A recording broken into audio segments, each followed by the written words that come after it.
We back. It is episode 6.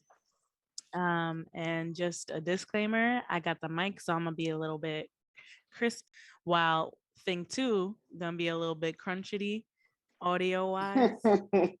So let's get started. Yes. So just peeped. I didn't post last month. And that's on me. I just been slacking. But a bitch got a life to live. I can't carry the whole shit on my neck and back. Bills to pay and such. Right. So this episode is pretty much gonna all be like a highlight since we haven't been doing highlights since like the second episode. Basically, that's what this whole episode is gonna be. So that's the main topic. So we totally forgot to set up for a high moment. Do you have one? So what is my high moment? That's an excellent question. My high moment. I can't say I do right now. It might pop up in a moment. Yeah, I think, okay, so for mine, it wasn't really like a high moment. It was like a struggles of a high nigga thing. I hadn't had weed for too long, and I was like walking down the street one night with my friend, and we come across a little dime bag on the ground, and I'm like, oh shit, is that weed? And I picked it up. And I brought it home, and I smoked it. And that shit was no spice. That shit was amazing, actually. Ooh. It was a come up, okay? And I know people are probably thinking this bitch is crazy, but I mean, shit, niggas get they weed out of doorknobs and fucking from anonymous sources over the internet all the time. So don't judge me. Like, it's me, I'm niggas. It's also me. Hush, we have to say all that. All right, so probably pop up a little bit. Tweets. Oh, I gotta smoke. Yeah, let's spark. Yeah, let's do drugs.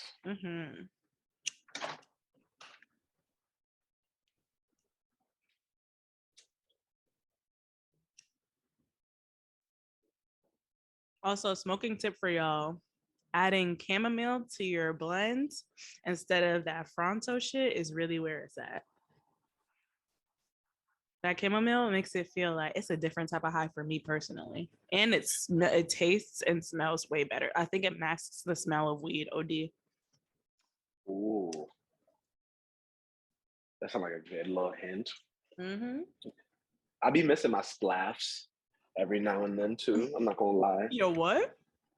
Splash. Remember when we used to be young and broke? We'd be sprinkling lavender in our weed just to feel something. Yeah, I'm really on the herbal cigarettes wave, honestly.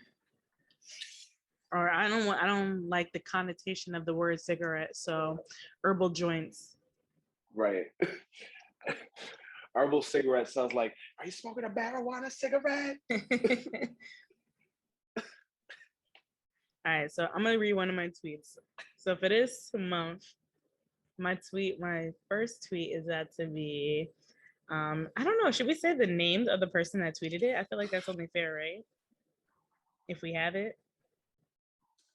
I mean, yeah, we gotta cite our sources. All right, for sure.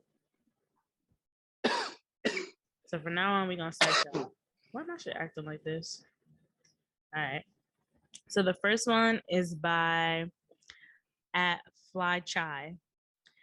I will never fully recover from my daughter pulling down my shorts and exposing my bare ass and pussy in the middle of Panera Bread this morning.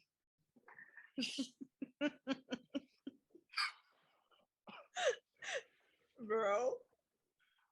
Which Panera Bread they be going to? Because and I was reading the comments while somebody was like, yo, my little sister did this to my dad in Panera too.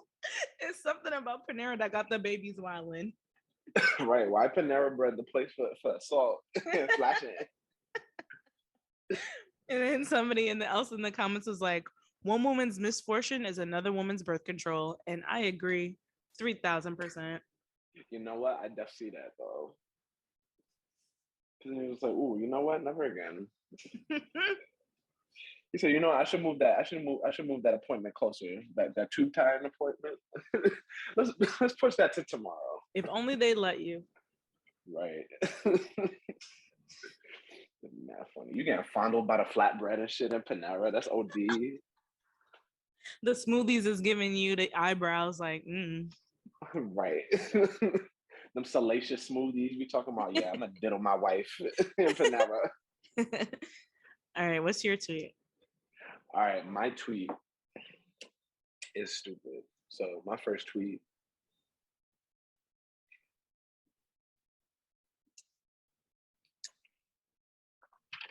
My first tweet is by Ian Yardigan. I think, yeah, Ian Yardigan. And the tweet reads, "I love the deli paper on the doctor's table. Ooh, I'm a sick little sandwich."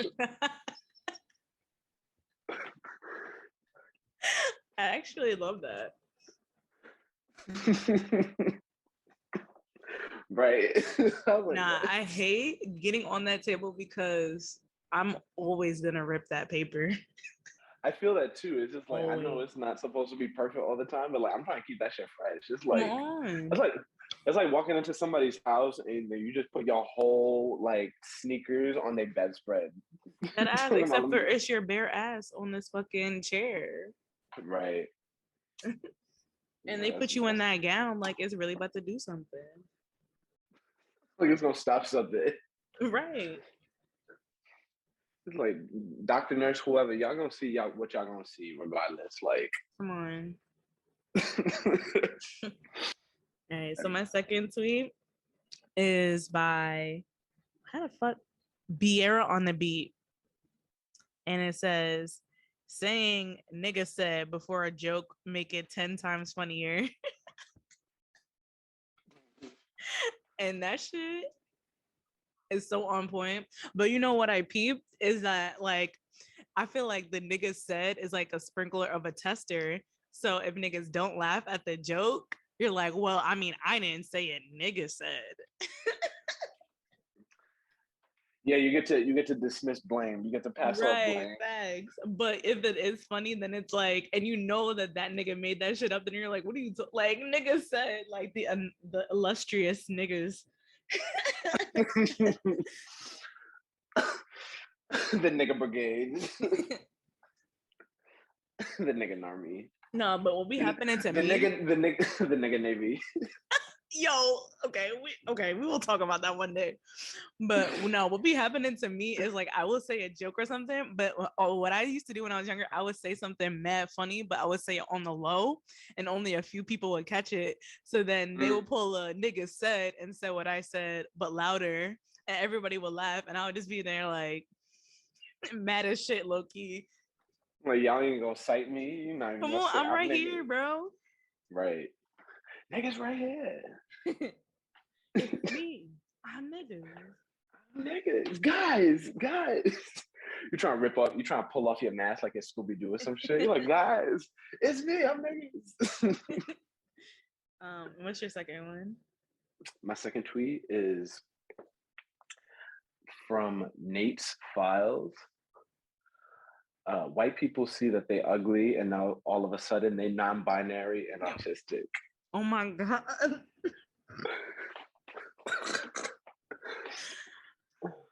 That is the biggest read I've ever seen in my life. Like, there were no survivors. I'm like, I'm not gonna comment on that because I want to keep the podcast for a little bit longer.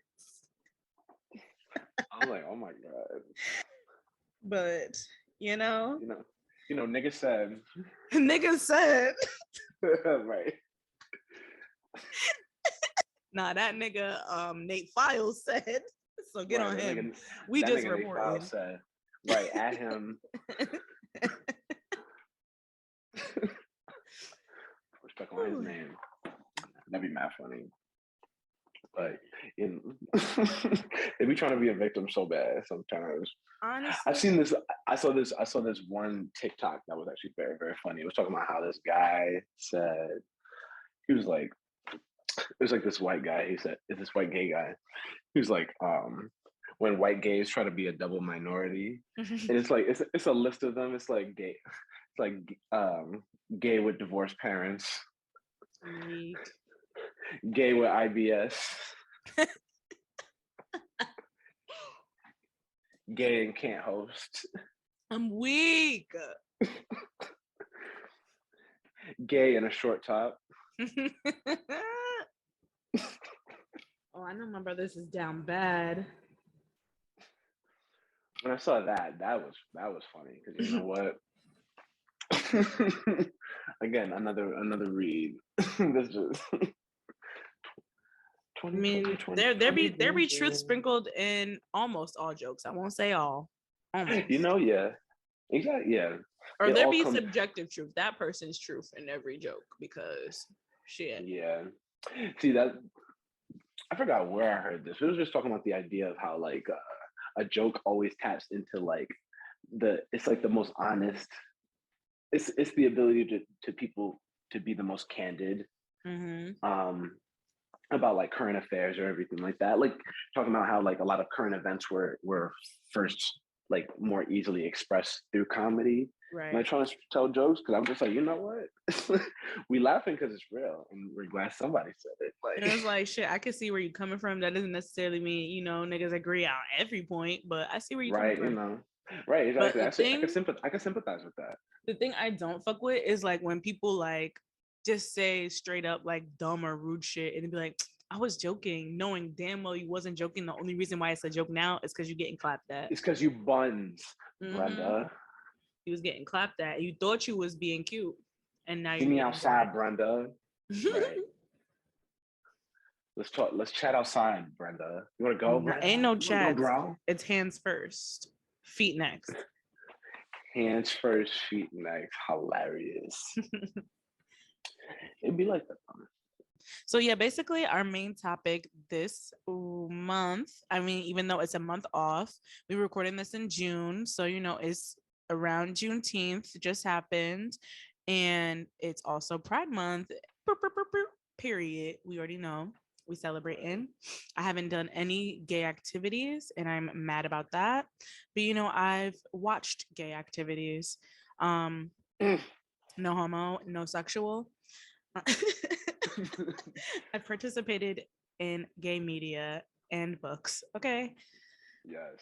So we thought that we would, highlight some Black queer people that are not really talked about and deserve to have their little highlights because that's what we do. Right. How do you want to kick it off? You want me to start? You want you to start?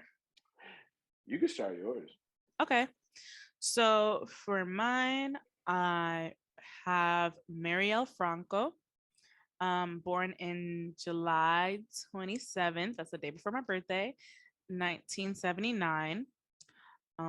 She was a key leader of human rights movement in Brazil. She's worked with multiple civil society organizations and served as one of the only openly LGBTQ members on the Rio City Council, where she chaired the Women's Defense Council. After speaking out against police violence and corruption, she was assassinated by possibly militia officers on March 14th, 2018, sparking an international outcry and a renewed focus on human rights in Brazil. So the story, I read the article by Leah de Matos Rocha on opendemocracy.net, and she personally knew Marielle.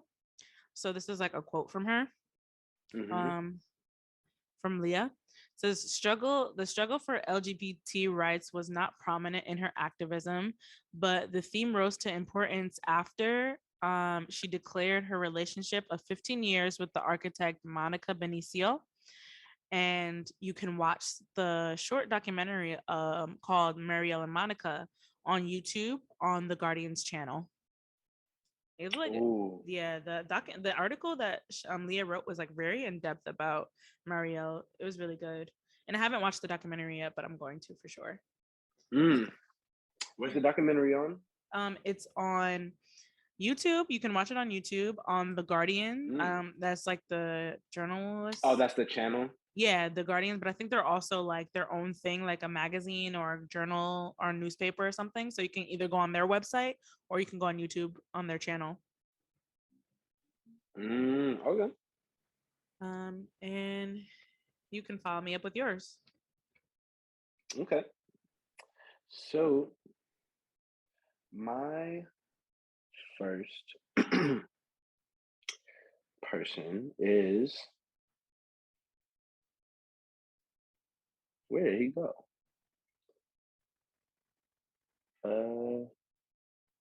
Right here. What the fuck?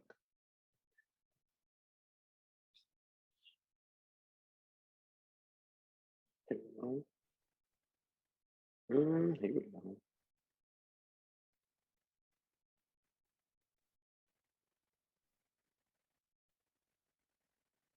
Jeopardy music starts.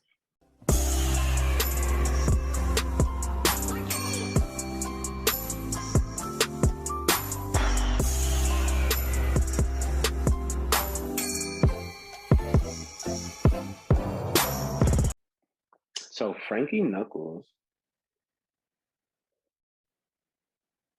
I'm gonna read a short little. So Frankie Knuckles was called the Godfather because he pretty much essentially built house music in Chicago. So a little bit about Knuckles. Knuckles learned his craft as a club DJ in New York City, and then he moved to Chicago in the late 70s, developed a reputation as one of the city's most influential dance music tastemakers. He arrived in Chicago just as disco was losing steam, and then for many, disco literally went up in flames between games of the Chicago White Sox doubleheader at Comiskey Park, and when radio DJ Steve Dahl blew up hundreds of disco albums. Knuckles was mentored by the renowned DJ Larry Levan in the early 70s while in New York. They used to spend entire afternoons working up on ideas, how to present and record so that people would hear it in a new way, fall in love with it. It was essentially an art form considered to them, creating house music from the old tracks. He would extend mixes of soul, R&B records, turn them into dance tracks, introduce new singles being produced by fledgling house artists, especially in the Black queer club scene. Incorporate drum machines, emphasize the beat. In addition to building dynamic ebb and flow sets, he would keep his dance floor filled from midnight to noon on weekends, create theater of the mind scenarios, inventing different sounds and lighting all by himself.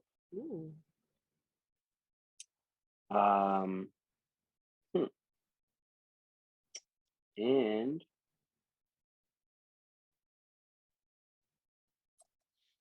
I think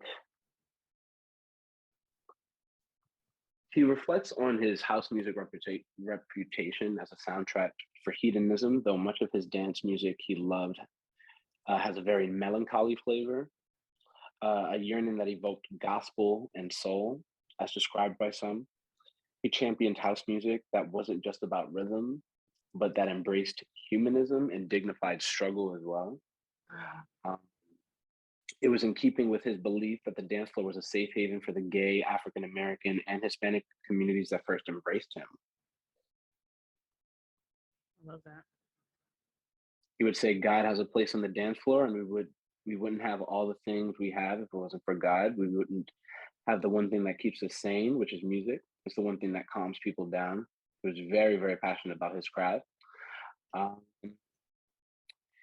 He died in 2014, in late March of 2014, at the age of 59. just unexpectedly, possibly of natural causes. We're not sure.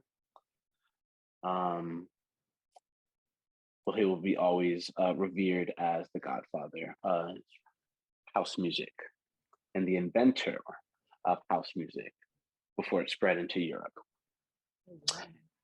Yeah. And that's Frankie Knuckles.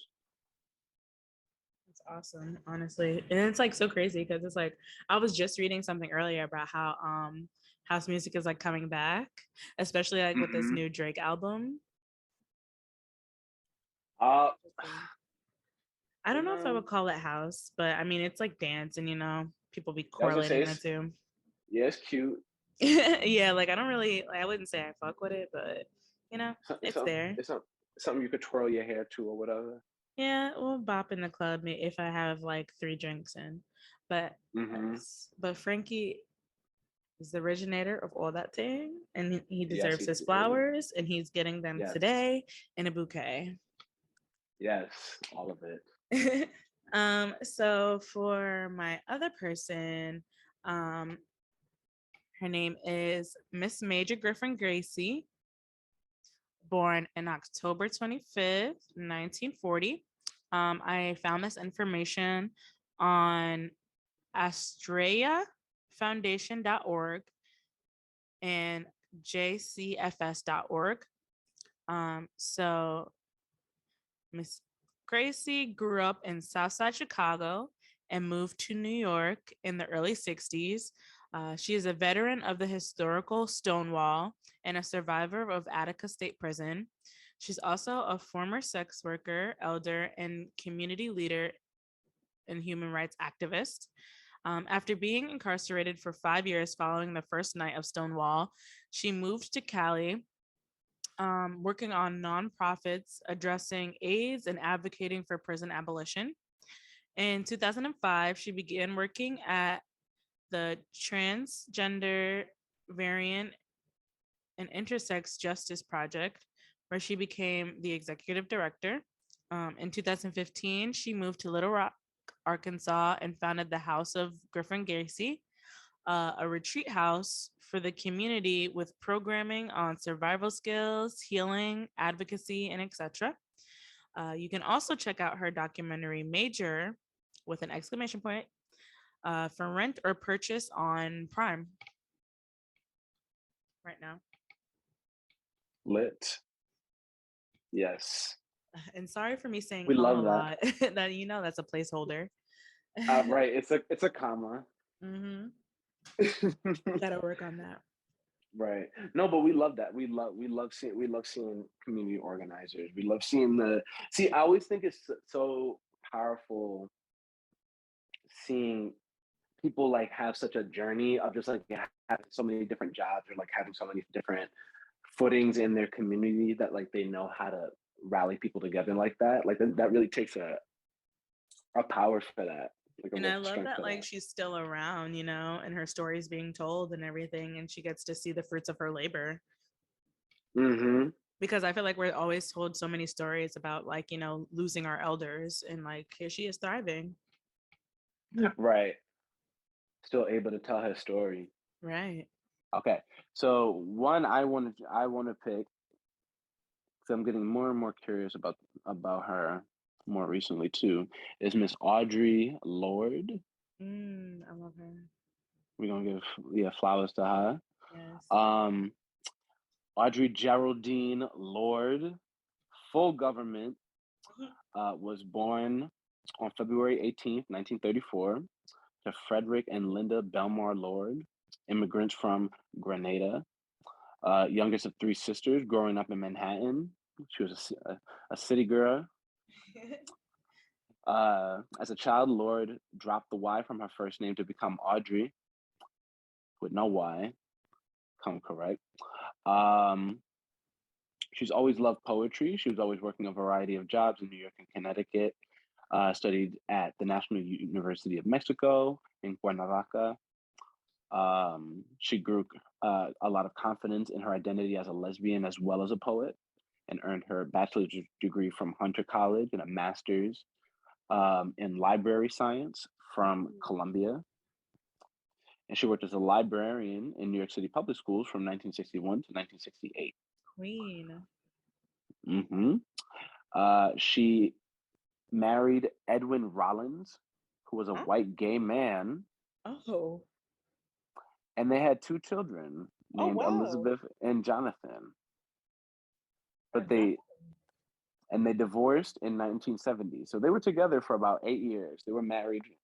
She was married to this gay man for about 8 years. Interesting. Fathering 2 children, making it work in the city. She began publishing poetry in magazines, anthologies, took part in civil rights, anti-war, women's liberation movements. She published her first volume of poems called The First Cities in 1968. And then she earned a grant from the National Endowment for the Arts and became the writer in residence at Tougaloo College, which is an HBCU in Mississippi. She fell in love with teaching and fell in love with a nice young woman named Frances Clayton, who was a professor of psychology. And they were partners until 1989. She loves her strong expressions for African-American identity. Her second anthology, which was Cables of Rage, took on a more overtly political themes such as racism, sexism, and violence. And even acknowledged her own sexual identity as a lesbian in a poem called Martha. She emphasizes social and racial justice as well as authentic portrayal of queer sexuality and experience throughout her work. She's prolific all the way through the 70s and the 80s, up until she developed breast cancer in 1977, but was continuing to write until then, always exploring the intersections of race, gender, class, and examining her own identity within a global context.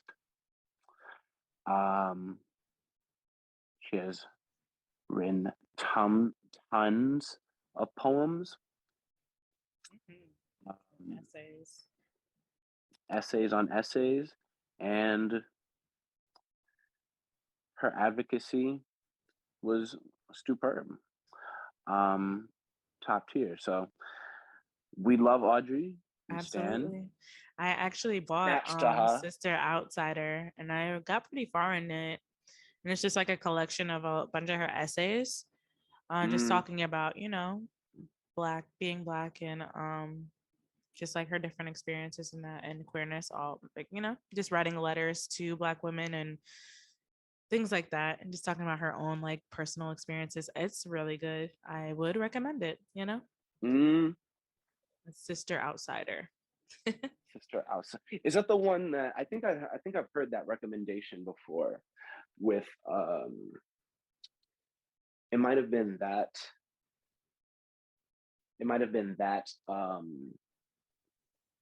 specific book or essay, but there was a TikTok talking about that. I think it was talking about like the idea of femininity or just like blackness being used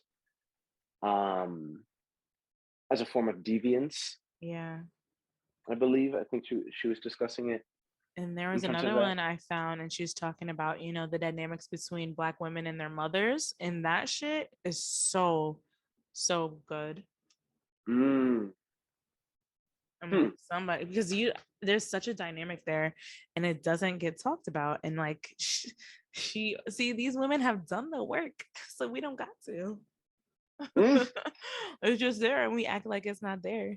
So then it's like, oh my God, where are the answers? But they already gave us the formula.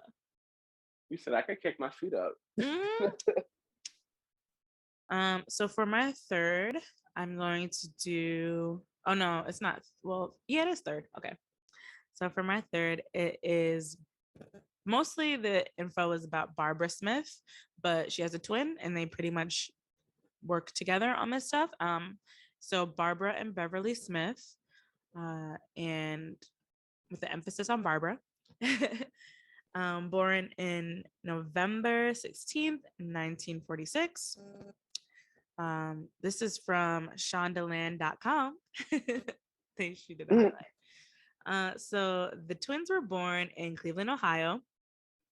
Barbara, I guess, is considered one of America's most formidable activists, educators, and authors. They both founded the Combahee River Collective in Boston, which is like a Boston based Black lesbian feminist organization, and co founded the Kitchen Table Women of Color Press publication house. Um, they both have, sorry, this thing distracted me. Where was I? They have generations of women. Oh, no. Sorry. Oh, fuck. So they have given generations of women a roadmap for Black feminism, political progress, and creative expression. Through her and slash their work, they've encouraged communities to consistently question and challenge oppressive systems and to reject pervasive greed of capitalism. You can check out some of Barbara's written works, including The Truth That Never Hurts, Toward a Black Feminist Criticism, and Ain't Gonna Let Nobody Turn Me. And an interesting fact that I learned is that Barbara, either currently or very recently, I think as a maybe 2015-ish, might be lying about that, but has been living in Albany. And I like got to see her and her sister on they did like a collaboration with the library and they just talked about their life and stuff. It was very interesting. It was very cool. Yeah. That's a funny coincidence. Right. And yeah, I'm like the Combahee River Collective is really like really the founder or like the foundation for Black feminism. It's very in the 70s. It was like the main girls that started putting things to putting words to paper, pretty much. Right. They said today. Okay, so for where your face at? Oh, let me turn it on. You had yours off before, so I just did that too. But and it's kind of dark in here. I didn't turn my thing on, so I'm like reading with the flashlight. But you look like you on some Blair Witch shit right now. Dead ass. Okay, so for my countdown, I did a little like backwards countdown. So this is number 2 on my list.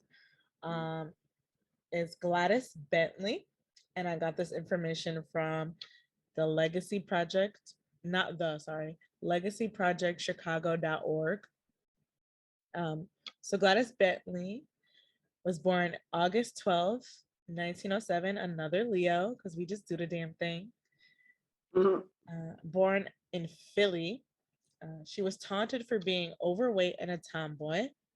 So soon she became a top entertainer during the Harlem Renaissance and headlined the Cotton Club and the Clam House. In her trademark white tux and top hat, she sang and played the piano while flaunting her reputation as a quote unquote bull dagger, or, Dykeana. She took popular songs and then added suggestive lyrics in with her raspy alto. In 1928, she began a 20-year recording career that didn't include the lyrics or the lesbian references. So her marriage ceremony to a white woman in New Jersey was widely publicized later, but it was kind of a setup for a harsher life to follow. So in 1937, she moved from New York to LA, where she was again harassed for like wearing men's clothing, but managed to make a living at the gay clubs over the next decade. Yes. And then in 1952, she published an essay in Ebony magazine saying she was quote unquote cured of lesbianism and that she was married to a man. Which was never like verified or proven. It didn't improve like the way that she was treated in society by any means either.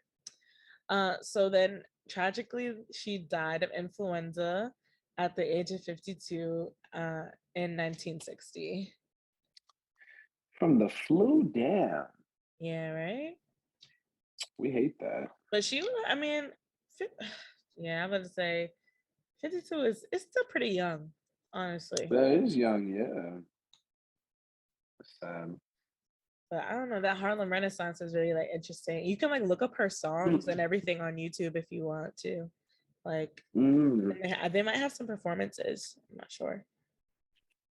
That'd be very interesting to see too. Yeah, she would have her white tux down with the top hat and all that. She was dead doing it. I respect it. Okay, so yeah.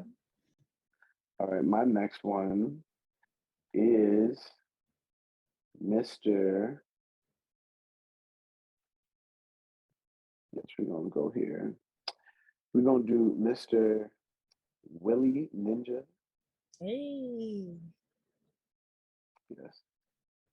Information cited from beenhere.org. A little bit about Mr. Willie Ninja. William Roscoe Leake, otherwise known as Willie Ninja. He grew up in Flushing, in Queens, where he began his dancing at the age of 7. He ended up in Manhattan because of his talent in dancing. He arrived in Greenwich Village. He was in the young gay scene, doing what it do through dance, producing early forms of voguing on the Christopher Street Pier and in Washington Square Park, where they be at, where all the fun stuff be happening. By the 80s, he was essentially a fixture in Greenwich Village and at drag balls all throughout Harlem. Very tall, athletic, stood out due to a lot of his clean movements, a lot of his stylized dance moves, and began perfecting his Vogue style by the time he was in his 20s, just as being a fully self-taught dancer. Wow. His 20s? We love to see it, yes. A lot of angular, for people that don't know what voguing is, a lot of angular body movements, exaggerated model-esque poses, mime-like choreography, and a lot of colorful characters that just get to experience this as seen in Paris is Burning. Yes. Absolutely. Yes. We love it. That's like key queer, that's a key queer movie, honestly. Paris is Burning is a must. Like, it's a must.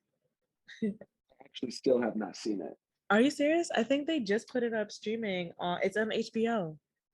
I saw that too, yeah. Bitch, you better watch. We will think too. I will HBO Max you tonight.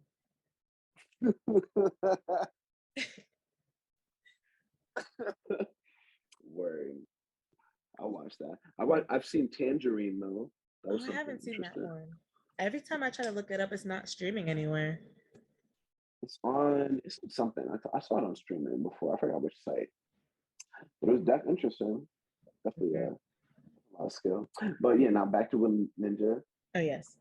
He participated in a lot of drag balls in Harlem from his House of Ninja, which still exists today, if I'm not mistaken. Yes, it does. They were on Legendary season 1. Are they? Oh, very good. House of Ninja, cool. Yeah. How many seasons are there at now? 3 seasons? 3, yeah. Yep. And I think the house was all women that danced that year. It was interesting. But they were like white. Yeah. They were like white from like Europe. That's even more interesting. Right? That's so specific. Right? And they were like and they were really good dancers too. Like they killed it. They didn't win though, but they were pretty good. Good for them. Option. Oh, Willie Ninja also taught models how to strut, like Naomi Campbell, giving her pointers in her early career. Paris Hilton as well. And quite out there. Malcolm McLaren. We remember Willie Ninja. He passed away due to AIDS, AIDS-related heart failure in September 2006 at the age of 45, which is very, very unfortunate. But he's always remembered with an appreciation of his immense contributions to dance and for his advocacy on behalf of the ball community and those whose lives have been impacted by HIV and AIDS. A father to us all. Right. We love to see it. You've been had your flowers. You got endless flowers already, William. But you Come know, on, for sure, for sure. Here's some more from us, you know. All right. So for my let me get closer to this mic. Because I don't know. Probably it's gonna sound weird. But oh God, let me straighten my life. I'm cutting all of this out because I'm over it. Okay. My number one is Lucy Hicks Anderson. They don't have exact dates on when she was born and when she died. And like when you figure out the year, it'll make sense. But I got this information from, again, legacyprojectchicago.org. Lucy Hicks Anderson was born in 1886 in Waddy, Kentucky. While a child, her mother, her concerned When mother. was she born again? Can you repeat that again? Waddy, it's Waddy or Waddy, Kentucky. Okay, so her mother took her to the doctor who suggested, because she would like run around and like demand to wear girls' clothes when she was a child. So the doctor suggested that she allow the mother to let her child live as a girl. By the age of 15, Lucy left her home and changed her name. So in 1920, she was married for about 9 years and then was divorced. She saved money doing domestic work and eventually owned and operated a brothel in Oxnard, California. She married again in 1944. Her husband's name was Reuben Anderson. And in 1945, there was a venereal disease outbreak in Oxnard, and that was said to have originated from the brothels. And so the employees were all ordered to undergo medical evaluations, which exposed her as being born AMAB. For those that don't know, assigned male at birth. So the county district attorney voided their marriage and arrested her for perjury. And both were charged by the federal government. Sorry, it says something about me reading the quote from the website. I didn't prepare for that part, so hold on, let me find the website. Honestly, I'm just gonna skip that part because fuck that shit. So yeah, they both received 10 years probation, but were tried again. Like they didn't get any jail time for that. They just were on probation, but then they were again tried for fraud after Lucy was collecting allotment from Reuben's military time, like he was in the army, and they tried to say that that was fraud, that she was collecting his checks because she's not his wife because she's trans, which is dumb as fuck. And then they were sent to prison for that since they didn't get charged for the first thing. And then after her release, she and her husband were banned from Oxnard, and she ended up moving to Los Angeles, where she lived out her days until 1954. So honestly, that was like a pretty long life. And I feel like that was like really nice to see to me. Like, you know, let this stupid thing happen. Seeing like, longevity. Right. Yeah. The stupid thing happened, but it's like, you know, she got to live out her days in LA, you know, and it's probably way better to just in terms of like quality of living. Yeah, she lived to be like 70 years old. And it's just like interesting because you don't really hear like trans or honestly even gay stories like back that far. People try to act like it's such a new thing and a new concept. story. So we just Uh, gotta look for them. yeah. And did you have a last one? Uh, my last one is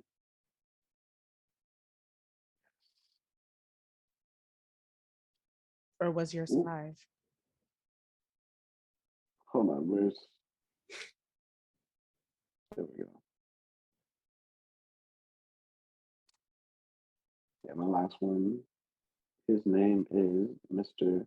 Larry Levan. Yeah, I got a lot of music, a lot of music people, a lot of tastemakers on Wait, can you my repeat the name? Larry Levan. Okay. Oh, D House of Laven was on DK. Legendary too. Oh, And they really? won season 1. Ah, they're my I love it. Okay, continue. All of this is beautiful. All right, Hmm. so a little bit about Mr. Larry Levan. This is from celebsages.com. So, it's credible. It may be valid. He was Larry Levan was born on the 20th of July, 1954. Uh, he's been most recognized for his 10-year residency at a hotspot called Paradise Garage in New York City. Um, a little bit about his background. He was a little bit of a boomer, but he not a whole boomer. He was part of the boomers, but he don't claim them. He definitely would have been like a Gen Z, or something right now. Uh, so a little bit about himself. He always had a passion for blues, jazz, gospel music. He attended Erasmus High School as well. Um, he eventually dropped out, and then he eventually found a lot of comfort in Harlem and finding their ballroom culture, and originally as a dressmaker. And then that's how he became acquainted with Frankie Knuckles, just in the ballroom scene, who I referenced earlier. Um, he was very punk, very very fun, a big rebel. He dyed Yeah. his hair orange um, before the big rise of punk. So he was one of the OGs doing it. Just as usual. You know Hmm. what it is. Um, a lot of his passions was really trying to think about music that would never stop or something that felt endless. And that's what also helped into developing and helping to cultivate the house music scene that we probably see today. Hmm. Um, he really wanted to bring together diverse group of uh, different gays who wouldn't ordinarily party together to create a big democratic and integrated value in terms of trying to develop the collective to help develop this music or playing it at different clubs. Hmm. He was really attracted to a lot of black music and black culture, as well as black men, Oh. etc. This is what Wikipedia be talking about. That's how they be describing it. I just imagine like somebody on Wikipedia talking about ow. It's the owl. But he was very much into just trying to bring together wealthy and white gay men into this, um, which did a lot of exchanging or a lot of a big cultural intersection Hmm. there to spread it into new horizons. He did a lot of different shows at the Loft, Continental Baths as well, which were two a little bit big apparently. While Knuckles was really trying to get into the New York club scene, Levan was soon becoming a popular attraction at venues such as the Soho Place due to a big diva personality. Hmm. Um, he was competitive in one of the black drag houses specifically. Okay. Um, really did a lot. As popular as the popularity different clubs like the Garage and others that I referenced earlier soared into the 80s. It got a lot of trouble due to some succumbing to the AIDS epidemic, which is very unfortunate. Due to this, unfortunately, Levan became very dependent on PCP and heroin due to this, which is such a tragic struggle. But throughout his life, it was a lot of carrying himself or surrounding himself with his entourage of drag queens and the younger queer scene, surrounding himself with his family.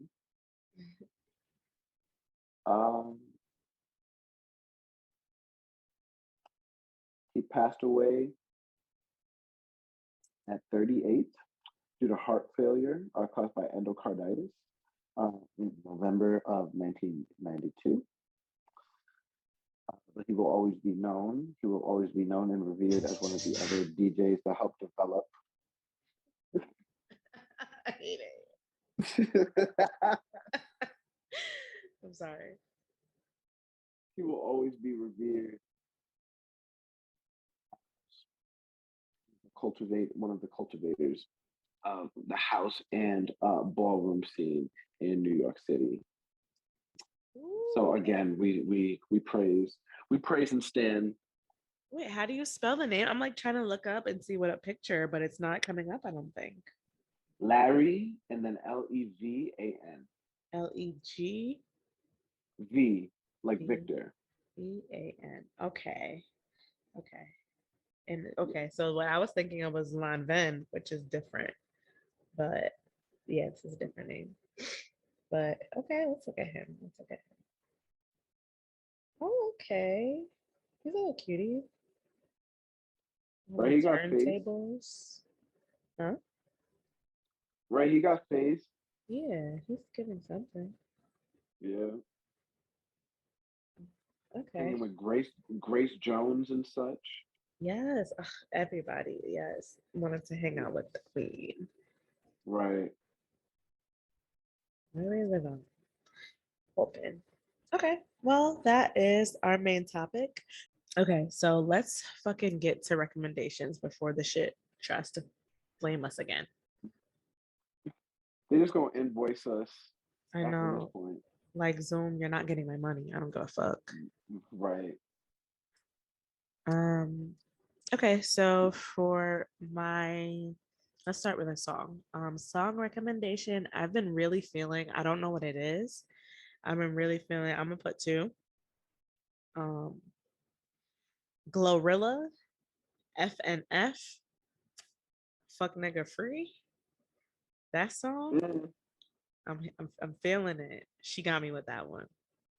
And then another. Lately, like kind of like today, I've really been having the earworm for Bagels by Megan Thee Stallion. Really good. For a movie, I just watched this show. It was like a 4-parter, but I guess it was a movie on HBO. But it's of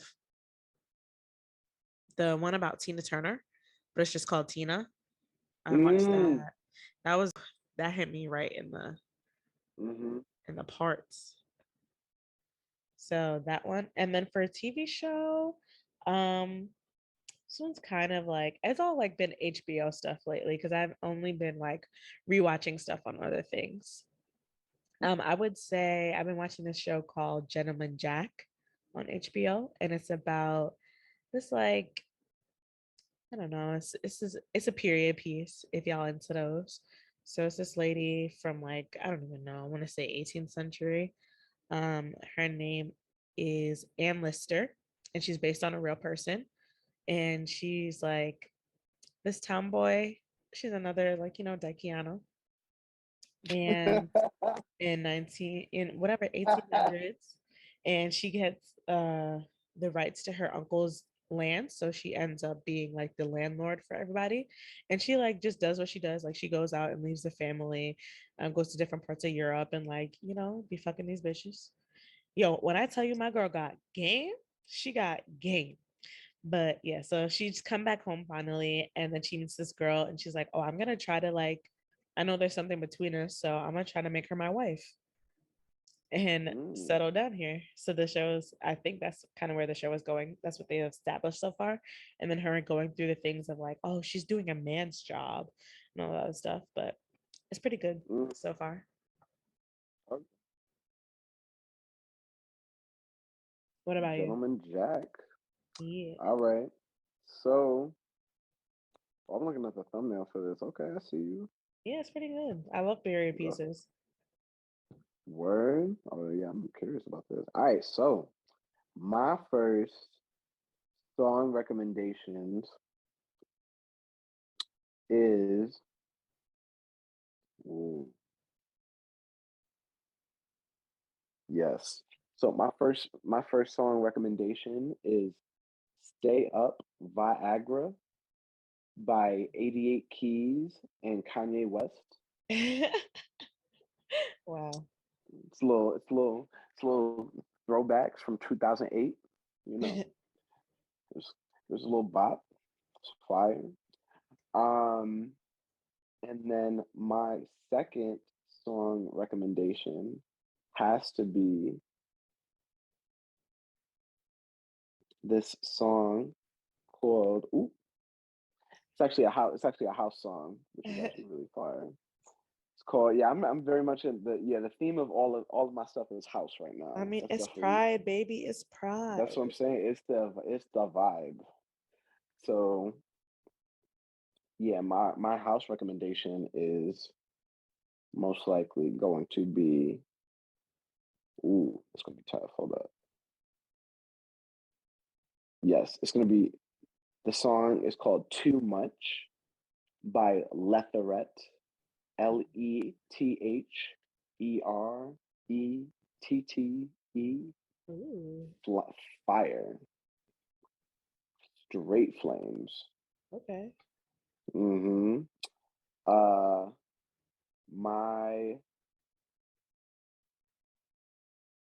TV recommendation is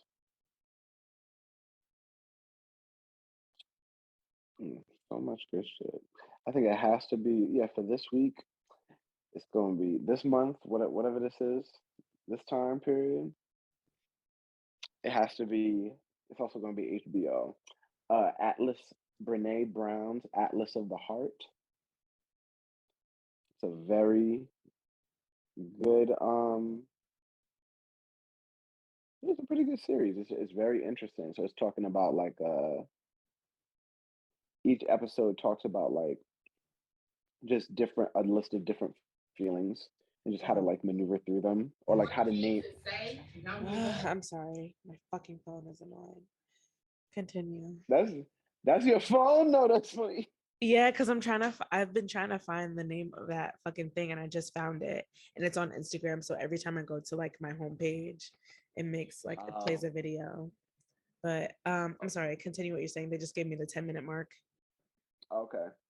So Brene Brown, she Atlas of the Heart. Each episode like talks about a different group of feelings, and it just tells you, it explains how to accurately like name different feelings you might be experiencing, and then Mhm. how to maneuver through them, or how to leverage those for your own growth or like understanding of yourself.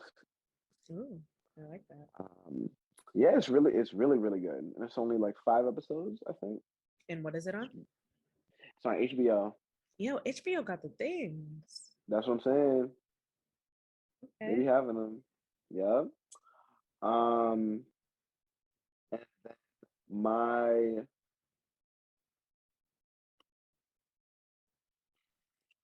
Movie. I don't even have a movie. I can't even think of the last time I watched a movie. And that's fine too. Well, a new movie. I ain't watched a new movie in a minute. Yeah, but you could do an old one that you've just been, One that I just watched more recently. Something I just watched recently with my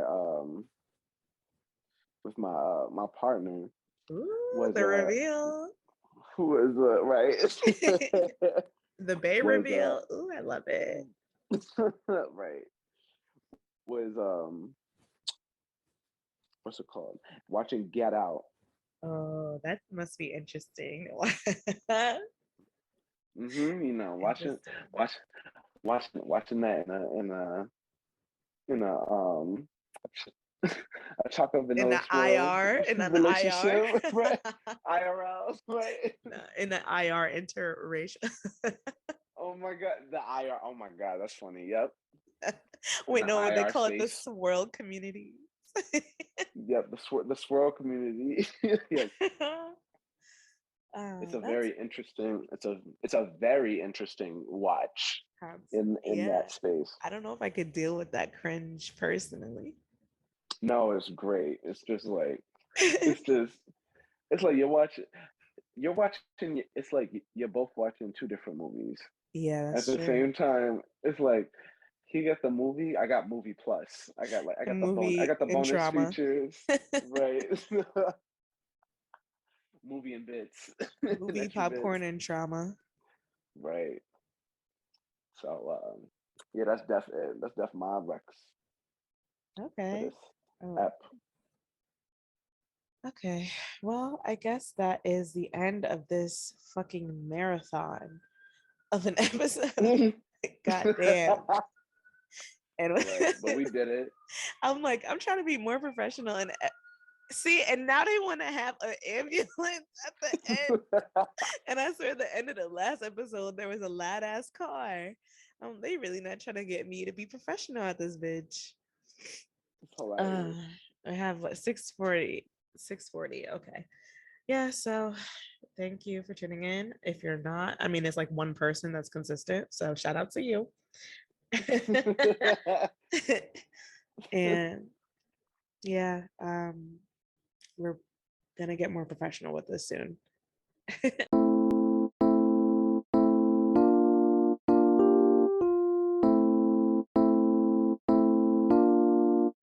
Even though I like boys, would you still let me hit? If I eat your pussy, would you still suck my dick? Baby, I'll take your soul if I lick on your clit. You ain't never met a nigga who could do it like this. Would you still be my nigga if I fuck on your sis? I'm a verse top, I can never be your bitch. And if I suck your dick, swear to God I won't spit. And your bitch call me daddy when I'm deep in her shit. No hard situation, baby, let me get this nut. And where your brother at, cause I still want his butt. When I eat your pussy, I'ma pick your ass up. I'ma show you little baby, Dilly Bow ain't no chump. I'm a thug nigga, bust knocks and I flip tricks. Matter of fact, I eat pussy and I suck dick. Bust quick, nigga wanna rump, then it's nothing. If a bitch want my time, bring them funds in. And if I slide through your hood, what you gon' do? Cause I'ma walk through that bitch like I'm supposed to. Bump you, bitch come outside, I ain't gon' jump you. I'ma come high like I'm Goku. And I'm a faggot, but they knowin' I'm a shooter, baby. Since I'm a shooter, can I have some of that cooler, baby? I'm a faggot, I'm the #1 shooter, baby. I'ma call your brother like, what's up, what you doing later? I want the dick, the pussy, I want everything, bitch, what it is. I want the dick, the pussy, I want everything, bitch, what it is. Bisexual problems, bitch, bisexual problems, bitch, bisexual problems, bitch. Ay, can you solve them, bitch? Bisexual problems, bitch, bisexual problems, bitch, bisexual problems, bitch. Ay, can you solve them, bitch?